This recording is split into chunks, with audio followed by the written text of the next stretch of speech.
গাছ সরকার ব্যাটম্যান জেলা রূপালী ডট গণেশ কেমন আছে সবাই? আশা করছি ভালো আছে। সবাইকে গুড মর্নিং। আর সকাল সকাল এই যে উঠে আগে ম্যাগিটা সিদ্ধ করে দিলাম পেঁয়াজ ডিম দিয়ে, তো কাঁচা লঙ্কাও দিয়েছি, দিয়ে আমরা সিদ্ধ করব, যেহেতু দিয়ে আর বাবু খাবে আর সঙ্গে আমরাও খাবো, তো একটু বেশি করে বানিয়ে নিলাম। আর এদিকে চা বানিয়েছি, তারপর এদিকে চানাটা বসিয়ে দিলাম।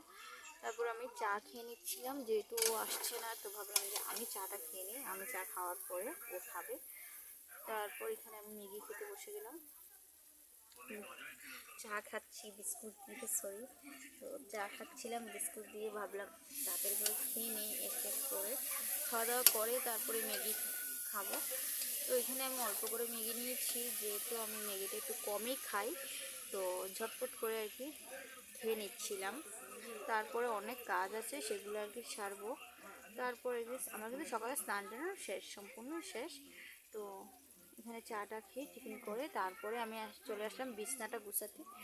আর যেহেতু বিছনা না গুছালে ভালো লাগে না, আর যেহেতু ভাসিও বিছনা, আর সব কিছু ভালো করে গুছিয়ে চলে আসলাম। বাজার চলে আসলো, এখানে মাংসর আলু কেটে নিয়েছি, মাংস ধুয়ে নিয়েছি, সব কিছু ধুয়ে নিয়ে তারপর এখানে একটু বাকি যে সরঞ্জাম আছে সেগুলো কাটবো, যেটা শর্টকাটের কাজ এগুলো সেরে নিলাম ঝটপট করে।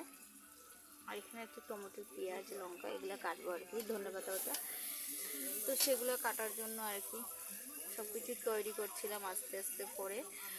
আর কাটতে দিতে সময় চলে যায় সব।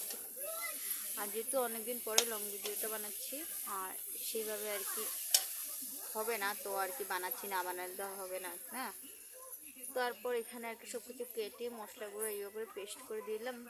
আমার তো আর মেশিনটা নষ্ট হয়ে গেছে, তো আমি হাতেই সব কিছু কেটে ধুয়ে দিয়ে দিয়েছি। আর এখানে একটু জল দিয়ে ভালো করে সাঁতলিয়ে নিচ্ছিলাম। তারপর এই যে এখানে ভালো করে মাংসটারে আর কি ধুবো। আর এই যে এখানে দিয়ে দিলাম টমেটো পেস্ট, আর টমেটো পেস্ট দিয়ে আরও 5-10 মিনিটের মতন মানে লাড়াচাড়া করবো।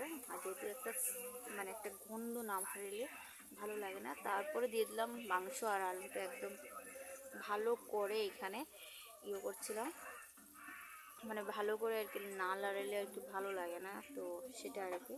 আর আমি এরকমভাবে মাংস রান্না করি, তোমরা কীরকম রান্না করে অবশ্যই কমেন্ট করে বলবে।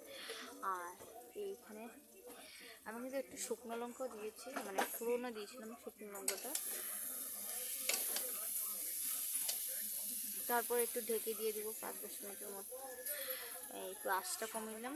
তারপর তরকারি হয়ে গিয়েছে। আর এই যে তরকারি হয়ে যাওয়ার পর আমি নামিয়ে নিয়েছি। ঝোলটা দেওয়ার সময় তোমার সাথে শেয়ার করতে পারি না। তো ভিডিওটা ভালো লাগলে অবশ্যই লাইক শেয়ার কমেন্ট অবশ্যই করো, পাশে থাকবে সবাই। টাটা সবাইকে।